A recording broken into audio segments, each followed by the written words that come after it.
تو یہ روحانیت کا راستہ ایک ایسا ہے کہ آپ اپنے جسم کو جلائے رکھتے ہیں، وہ موم کی طرح پگھلتا رہتا ہے اور آخری سانس تک یہ الاؤ جلتا رہتا ہے، اور یہ الاؤ جب بجھتا ہے تو آپ بھی تھک کر گر جاتے ہیں، موم بتی کی طرح آپ بھی ختم ہو جاتے ہیں، اور وہ آپ کے ختم ہونے کا مقام ہوتا ہے، وہ جگہ ہوتی ہے جو آپ کی آخری منزل ہوتی ہے جہاں تک آپ پہنچ سکتے ہیں۔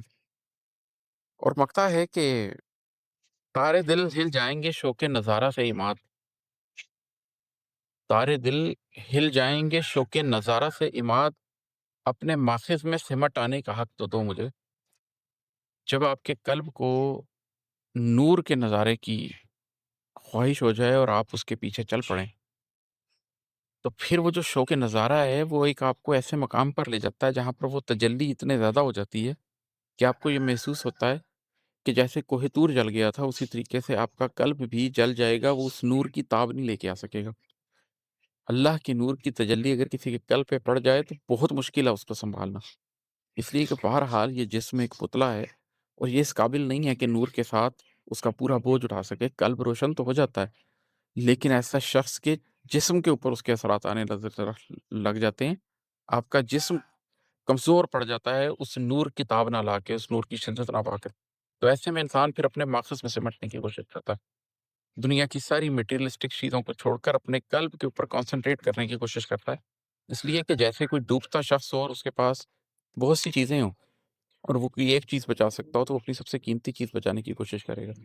تو اسی طریقے سے جب آپ یہ محسوس کرتے ہیں کہ مجھے اپنا پورا جسم دے دینا پڑے گا اگر میں اس نور کو بچانا چاہتا ہوں، اگر میں اس قلب کو بچا دینا چاہتا ہوں، تو پھر آپ اپنے ماخذ میں سمٹتے ہیں، آپ ریئلائز کرتے ہیں کہ کتنا بھاری ہے یہ روحانیت، کتنا بھاری ہے یہ نور کا سفر، اور وہ سارا کشتی ڈوبنے سے پہلے وہ سارا سامان آپ کشتی سے اتار کر پھینک رہے ہوتے ہیں، کشتی بچانے کی کوشش کر رہے ہوتے ہیں۔ تو جتنی میٹیریلسٹک سوچیں آپ کی زندگی میں ہوتی ہیں، میٹیریلسٹک ایمبیشنز آپ کی زندگی میں ہوتی ہیں، آہستہ آہستہ آہستہ وہ ساری سرنڈر کر کے پوری کوششیں کر رہے ہوتے ہیں کہ جو آپ کا ماخذ ہے، جو نور ہے، اس میں سمٹ جائیں اور صرف اس نور کو کسی طریقے سے سنبھال لیں جس کا بوجھ آپ سے اٹھایا نہیں جا رہا۔ یہ قلب کی تحریک پیدا ہی تب ہوتی ہے، یہ آگ ہی تب پکڑتی ہے جب آپ اس کنسنٹریشن کو اپنی باقی ماخذ، باقی دنیا سے ہٹا کر، لفظ مشکل پڑ رہے ہیں مجھے یہاں پر بیان کرنے کے لیے کہ کیسا ہوتا ہے، لیکن ظاہر سے سارا کچھ چھوڑ کر باطن کے اوپر آپ کو فوکس کرنا پڑتا ہے، اپنی آنکھ کے ساتھ بھی اور اپنے قلب کے ساتھ بھی، کیونکہ اس نور کا بوجھ اٹھانا یہ ایک مشکل کام ہے۔ یہ وہی اٹھا سکتا ہے اس کو پرائیورٹی نمبر 1 پہ رکھے، اللہ کو پرائیورٹی نمبر 2 پہ رکھتے ہوئے اپنے قلب کے اندر نہیں رکھا جا سکتا۔ انشاءاللہ تعالیٰ پھر آپ سے کسی ٹائم بات کروں گا۔ بہت شکریہ، السلام علیکم۔